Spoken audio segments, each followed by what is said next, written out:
اور میں اس دن قدرت کے راز تک پہنچ گیا۔ میں نے ایک لمبی سانس لی، ایک طویل قہقہہ لگایا اور اٹھ کر گھر آ گیا۔ مجھے اپنے طویل قہقہے اور لمبی سانس سے آئنسٹائن، نیوٹن اور لوئی پاسچر کی مسرت کی خوشبو آ رہی تھی۔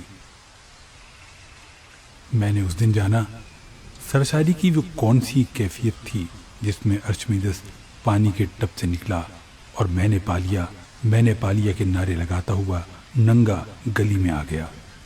لوئی پاسچر کپڑے پھاڑ کر لیبارٹری سے باہر آ گیا اور دیوانہ وار قہقہے لگاتا رہا۔ نیوٹن سیب اٹھا کر گاؤں میں دوڑ پڑا یا آئنسٹائن سڑک پر ایک ٹانگ پر ناچنے لگا۔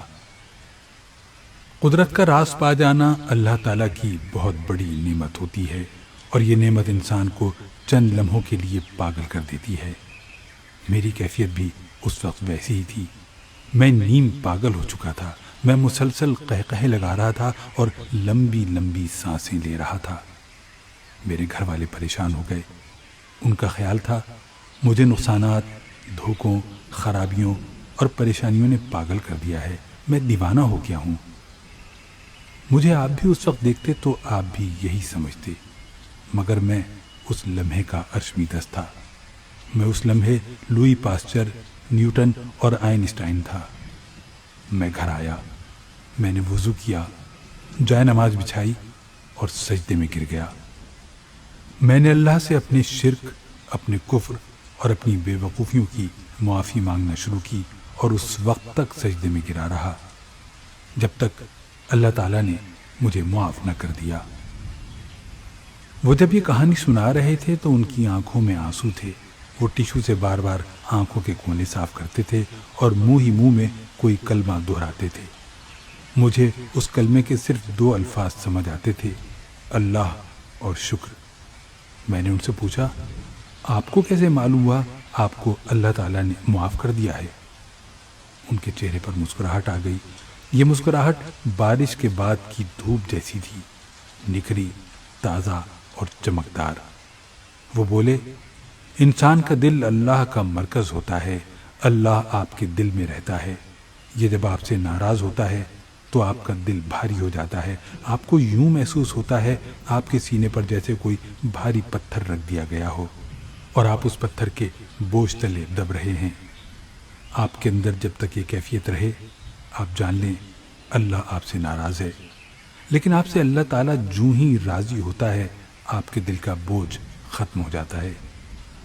آپ کو محسوس ہوتا ہے آپ کے سینے کا پتھر اٹھا لیا گیا ہے اور آپ اندر سے ہلکا پھلکا محسوس کرنے لگتے ہیں، اور میں نے اپنے سینے کا بوجھ اترتا ہوا محسوس کیا۔ وہ رکے اور لمبا سانس لیا۔ ان کا سانس ٹھنڈی چائے کے طویل گھونٹ جیسا تھا۔ وہ بولے، میں سجدے سے اٹھا۔ میں نے بیوی سے پوچھا، کیا گھر میں کوئی ایسی چیز باقی ہے جسے بیچ کر چند ہزار روپے مل سکیں؟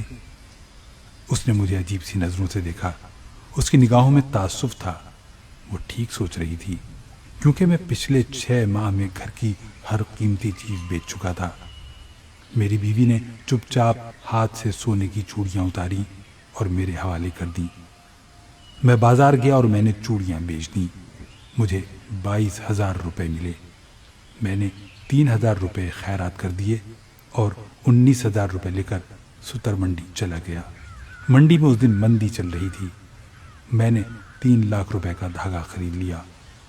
میں نے 18,000 روپے بیعانہ دیا، باقی رقم کے لیے 3 دن کی مہلت لی، 1,000 روپے کا کھانا لیا اور گھر آ گیا۔ میں 15 سال سے کاروبار کر رہا تھا۔ میں ہر سودے کے بعد پریشان ہوتا تھا۔ میرے دل میں نقصان کی پھانس سی پھنسی رہتی تھی، لیکن یہ میری زندگی کا پہلا سودا تھا جس کے بعد میرے اندر شک یا اندیشے کے سانپ نے پھن نہیں پھیلایا، کیونکہ مجھے یقین تھا یہ سودا مجھے دوبارہ قدموں پر کھڑا کر دے گا۔ میں نے کھانا اپنے بچوں کے سامنے رکھا تو ان کے آنسو نکل آئے۔ انہیں 3 دن بعد کھانا نصیب ہوا تھا۔ ہم لوگ اطمینان سے سو گئے۔ اگلے دن اٹھے تو حقیقتاً ایک نیا دن تھا۔ میرا مال گودام میں پڑا پڑا مہنگا ہو چکا تھا۔ مجھے اسی دکاندار نے 25,000 روپے منافع کی پیشکش کر دی، مگر میں نے انکار کر دیا۔ شام تک منافع 1,00,000 روپے ہو گیا اور اگلے دن 1.5 لاکھ روپے۔ آپ ذرا تصور کرو، میں نے صرف 18,000 روپے بیانہ دیا تھا اور مجھے اس پر 1.5 لاکھ روپے فائدہ ہو رہا تھا۔ میں نے مال بیچ دیا، 10,000 روپے خیرات کی، 2,000 کا کھانا لیا، گھر پہنچا اور اگلے دن 5 لاکھ روپے کا تیار کپڑا خرید لیا۔ میں نے 1 لاکھ روپے ایڈوانس دیے اور باقی ادائیگی کے لیے 3 دن کی مہلت لے لی۔ تم یقین کرو گے، مجھے اس سودے میں 2.5 لاکھ روپے بچ گئے۔ مگر یہ منافع اصل منافع نہیں تھا، میرا اصل منافع ایک کانٹریکٹ تھا۔ مجھ سے اگلے دن جینز بنانے والی ایک فیکٹری نے سپلائی کے لیے کانٹریکٹ کر لیا۔ اس کمپنی کو امریکہ سے جینز بنانے کا بہت بڑا ٹھیکہ ملا تھا۔ مجھے 6 ماہ تک انہیں روزانہ کپڑا سپلائی کرنا تھا۔ وہ مجھے ایڈوانس رقم دیتے تھے اور میں انہیں کپڑا سپلائی کر دیتا تھا۔ اللہ تعالیٰ نے کرم کیا اور میں 1 مہینے میں اپنے قدموں پر کھڑا ہو گیا۔ میں نے قرضے بھی ادا کرنا شروع کر دیے اور میں نے بیوی کی چوڑیاں بھی واپس کر دیں اور میں زندگی میں پوری طرح بحال بھی ہو گیا۔ اور آج رکے، لمبا سانس لیا اور بولے، اور میں آج فیصل آباد کا بڑا صنعت کار ہوں۔ وہ خاموش ہو گئے۔ ہمارے درمیان خاموشی کے کئی دور چپ چاپ گزر گئے۔ وہ اس دوران ہاتھ ملتے رہے، آسمان کی طرف دیکھ کر اللہ کا شکر ادا کرتے رہے اور اپنی گیلی آنکھیں صاف کرتے رہے۔ وہ ایک دلچسپ کردار تھے۔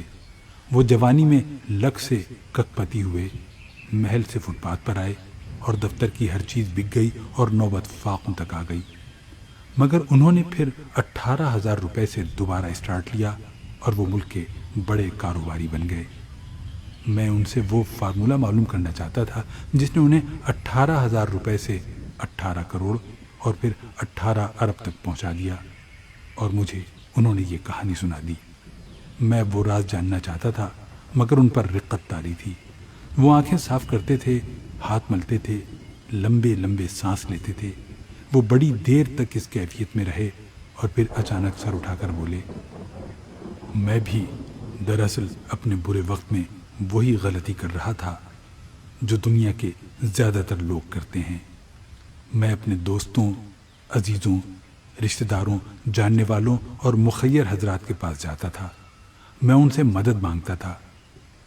میرے کچھ دوستوں نے میری مدد کی بھی، مگر برے وقت میں ہر مدد برائی ثابت ہوتی ہے۔ میرا وہ سرمایہ بھی ڈوب گیا، یہاں تک کہ میرے جاننے والوں نے مجھ سے منہ موڑ دیا۔ یہ مجھے دیکھ کر راستہ بدل لیتے تھے یا پھر مجھے پہچاننے سے انکار کر دیتے تھے۔ میں ان کے رویے پر کڑتا تھا، مگر میں پھر ایک دن قدرت کے راز تک پہنچ گیا۔ میں اپنا مسئلہ سمجھ گیا۔ مجھے محسوس ہوا یہ مصیبت اللہ کی طرف سے بھیجی گئی ہے، اور میں جب تک اس کے حل کے لیے لوگوں کے پاس جاتا ہوں تو اللہ مائنڈ کر جاتا ہے۔ وہ کہتا ہے، یہ کس قدر بے وقوف انسان ہے، یہ آج بھی میرے پاس آنے کے بجائے، یہ مجھ سے مدد مانگنے کے بجائے لوگوں کے دروازوں، لوگوں کی دہلیزوں پر جا رہا ہے۔ چنانچہ اللہ تعالیٰ میری سختی میں اضافہ کر دیتا ہے۔